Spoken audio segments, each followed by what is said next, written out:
Welcome back to another video on the 79 series, and it's going to be the last video on this car, probably. Yes, surely. I think we've done enough videos on this car. And I think it's finished.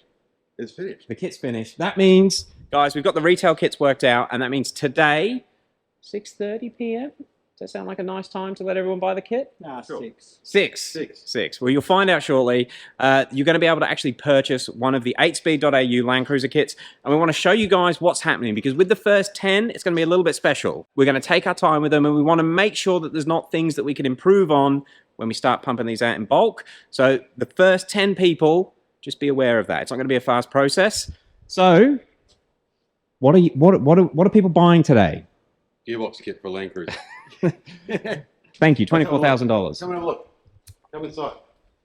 Okay, guys, so this is the console version. If you saw the install that we did on Mac's car, he has a manual style shifter or a race style shifter. Now that goes in place of the factory manual shifter, and you can use whatever console you've got already in the car. It's kind of the quicker, simpler way to get an 8-speed in your vehicle. Keep in mind, although it does have that type of shifter, it still works like a full automatic. And I guess I really should have said this at the start of the video. Please go back and watch the playlist before you purchase a kit from the very start. The one we did on Mac's car, and then all the videos we did on this car, so you understand what you're getting. But the other option for the shifter is this one here. And this is what the car is going to look like for the first 10 people that option a console and a shifter. Now, the console is not included in the price. It is extra, but they will get a shifter. In fact, we probably should talk about everything that people are going to be getting in these kits, aren't they? There's a lot of bits and pieces, a lot of small stuff too that you don't realise. As I was saying that, it's just dawned on me. It doesn't look like much here. It looks like a normal car. There's so many pieces. There is going to be a listing on the website that you're going to have a quick read through, and you'll see all the parts that you're actually paying for. We are going to be installing the first 10, so it will need to be done here at our shop. We want to be in full control and make sure they're set up properly and go out to the customers the right way. We don't want anyone to be making any mistakes on these first 10 kits. The other thing, we can't actually install them right now. What's happened with machining, Brock? We're still waiting on machining, which is me. Okay, so when we first come up with the project for the 79 series, we were going to do everything in-house. We've got a CNC machine. You might be able to see it over my shoulder. Unfortunately, the reality is it takes quite a lot of time on a machine of this size to make, in particular, the bell housings. They are large to adapt the 1VD to the 8 HPs. Now, we kind of wanted to do the first 10 here. We did the one for this car last week. Actually, it was a week before last week now. And unfortunately, it's nearly 12 hours just to make the bell housing. So we've realized if we want to actually get these out to you guys quickly, even the first 10, we really need to outsource that, which we have done. And they're going to be ready in about 2 weeks? In about 2 weeks, yeah. Yep. So the next batch for all the retail kits will be done in about 2 weeks. There's a couple of other small components that we do have to get outsourced for manufacturing. We're also confident that they will be ready in about 3 weeks' time. That means in 4 weeks from today, we're actually going to get in contact with the first 10 and actually book you guys in to get the kits installed. And just to make it not fair, but the best way that we can work out to do this, the gentleman that gets or the lady, whoever gets the first kit, we're going to contact those guys first and book you guys in first for a time that suits you, and just work from number 1 to number 10 and book it in. I know most of you are going to want it done quickly, and we're going to try and get them done as quickly as we can as well. We are changing things in the shop to get these kits installed quicker for you guys as well. I think we're not going to have any problems, are we? Nah, no problems. Pretty confident with it? Everything's solid. Should we talk about what they actually get, what they're paying for? So I have got a list here because it's quite a lot of things. We have a used 8HP 70 transmission. Those transmissions are from diesel X5s. Again, if you've watched the videos, you probably already know that. Some people are concerned about it being a used transmission. Now, keep in mind, when we do this installation, we do actually open the transmission up, and it gives us a chance to inspect the internals in the transmission. We've got about 25 of them here at the moment, and we're not going to fit one that's got any sign of any issues. Just keep in mind, it is a used transmission, but we do get the chance to inspect it. There are options to recondition the transmission. Now, these are really just lots of clutch packs. That's how they shift. It's not like an old school gearbox that's got bands and that sort of stuff. It's really just the clutches that wear in these. They've got planetary gears that don't really see anywhere, and there's a few seals and bushes, that sort of thing. You can recondition them and essentially make them like new. Now, BMW, who obviously use these boxes when the cars are new, they also don't sell brand new boxes. They only sell reconditioned ones. Now, there will be options to recondition them. So even in the first 10, if you want to option to get your box reconditioned, you can. It's going to be around $4,000. Once you've paid for the basic package, we'll get in touch and we can finalize any funny options or any extras that you want to add on. I shouldn't say funny, but there are options, and we will talk about that with the first 10 customers. And there are also options to increase the torque handling in the box. Now that does start to get a little bit more expensive, but for around $8,000, I'll double check with the guys once it's done, but around $8,000 you do get upgraded clutch packs, upgraded baskets, and there's things that could potentially help the box be stronger. I personally don't think most people are going to need that. What do you guys think about power handling on these boxes? Unless you're doing something super crazy and you're making 1,200-1,300 newton meters, I don't think you're going to need it. Because even when you do, if you've got 1,000 newton meter setup, you're not sitting at 1,000 newton meters throughout the whole rev range. No. You know, that's a peak torque value. So you'll pass through that and you'll be fine. I don't think that there'll be many people needing upgrades. No, I don't either. Well, you look at Mac. He drives his like an animal. Yeah, that's and he's right. absolutely fine. And in saying that though, we can do the upgrades later. So if you do get a base kit and put the used box in, and in 12 months time, if it starts to slip, we can pull the box out, upgrade it then. It's not going to be any difference in anything. It's not like it's a one-time fit thing. So yeah, that's probably the better way to do it. And aside from the gearbox options, we have now got a few different options for transmission coolers. That is going to be decided once the vehicle gets here, but we will ensure that your transmission's never going to get hot. Hopefully it gets warm. If you've been following Mac's video, that was one of the issues with the car that went down to Tasmania. These boxes are so efficient, we couldn't even get it warm, and we have found a solution for that. They've all got thermostats, which we have showcased on this last video, or one of the videos we did on this car, I should say, and that is all part of the package. Basically, anyone that buys the basic kit, they're going to get everything they need to have an 8 HP in their vehicle. That's right. And good to go. Should also mention that in this car, what we've added is paddle shifters from PVS.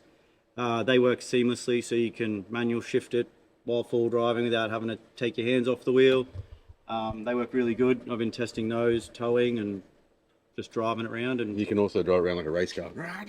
yeah. Something I do just want to touch on, the video that went up the other day about the paddles. We were driving the car around using only the paddles. If you have an OEM style shifter with a park lock, you will not be able to use the paddles because this shifter locks the car into park. In fact, you know what? We should probably go for a quick drive. Oh, sorry. Just on that, you can still use the paddles if you've got one of these shifters. You just can't get it out of park with the paddles. So you flick over to manual mode, and then you can use the paddles for up and down shift. Yes. Yeah, you just can't start the drive with the paddles like we were in the video that we did the other day. I think we'll take it for a bit of a drive, but yeah. Basically, guys, we have everything covered. The reason we've taken a little bit longer to get this ready for you this year is working on doing this in bulk in regards to manufacturing, sourcing the products, the materials that we're going to need to do hundreds of these kits. Yeah, so sorry it's taken a bit longer than we thought it was going to back in December, but we're trying to do this from a manufacturing point of view where these kits can go out to mechanics all over the country and anyone can install it and install it quickly and have no dramas. And I think we're about there. Yeah, definitely. Well, we'll have to write some instructions. We'll handwrite those for each person. But Nah, it's going to be pretty easy. We will do videos on the install, maybe on one of the first 10 kits that goes out, we'll do a video on that, or maybe on PVS's car. Obviously, it's going to be about 4 weeks before we can book these first 10 in for the kit install. In that time, we are doing Jamie's massive PVS. The thing is huge. yeah, We're going to do that one as well, so there'll be some content on that. He's opting for a different console. In fact, we probably should talk about that. This console is from Pitman 4x4. We contacted him 2 weeks ago, said we need a console to suit an automatic Landcruiser. He come around the next day, drew some things up, and I think it was about a week and a half he had this for us. And I know he did rush, he did it over Easter, so thank you very much for doing that, Alex. We do appreciate it. It is a nice console, but personally, and I think you guys might agree with this, we didn't really want to get into interior design too much. There is so many custom options for Landcruisers with winch controls, USB ports, and switches for everything, it seems. And I know everyone's going to want a different setup. The console that we're going to do on the first 10 kits will be one of these. It is a well-built console. It's solid. In fact, I was having a bang around of it before. Nothing moves when you swing off the lever.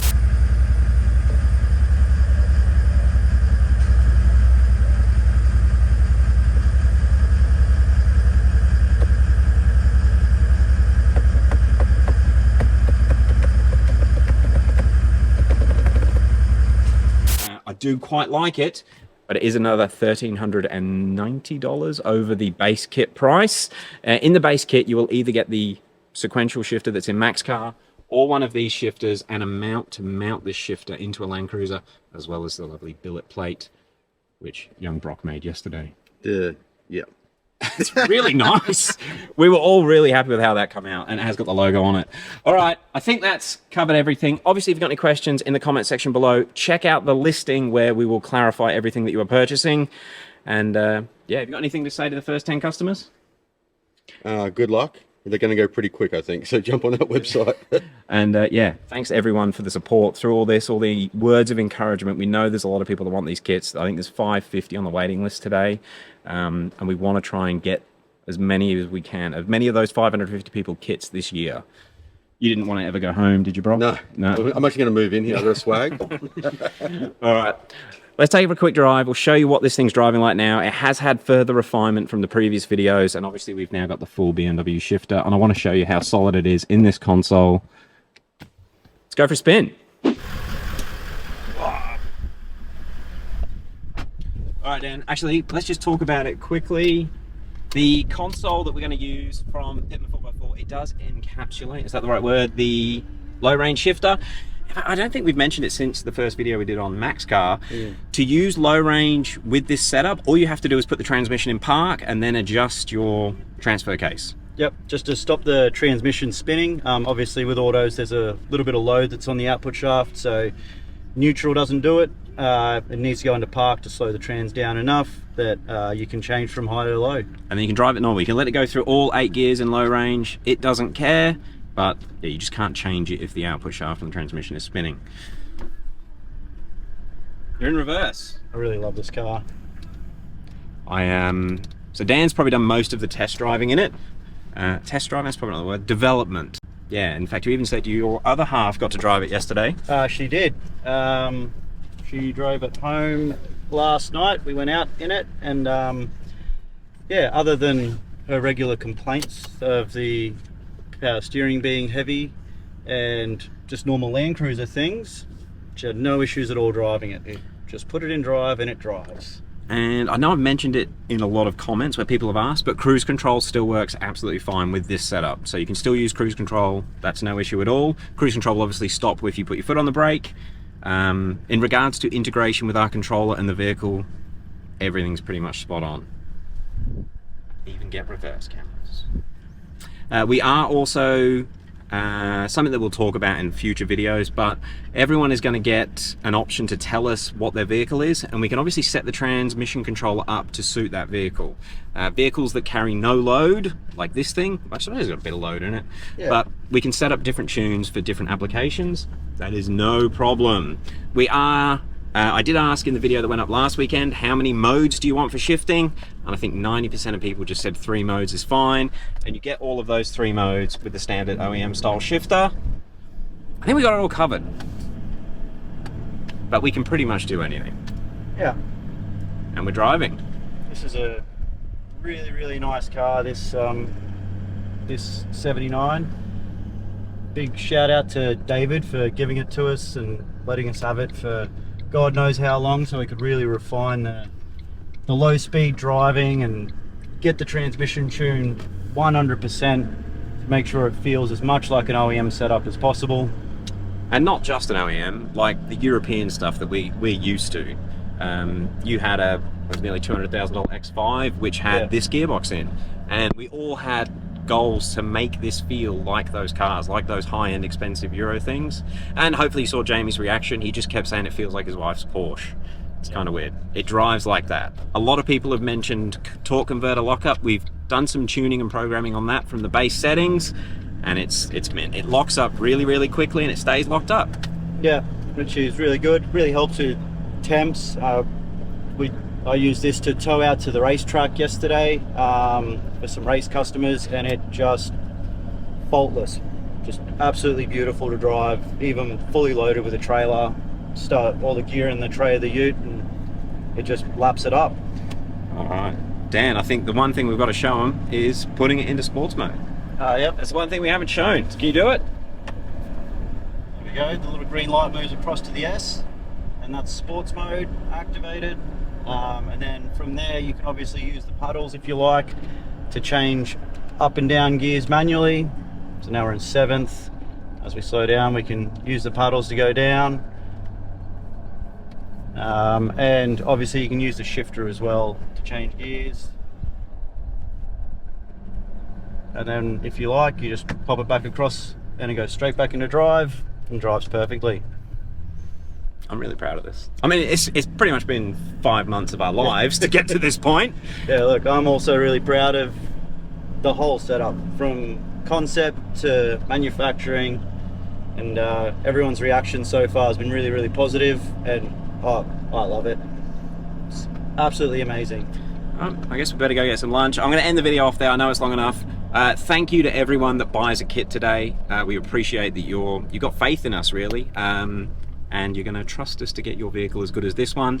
But we've got it. We've got it. Thank you all. Any questions in the comments below? Yeah. And everyone that gets a kit today, I'll be in touch over the next few days. Thank you all. See you guys.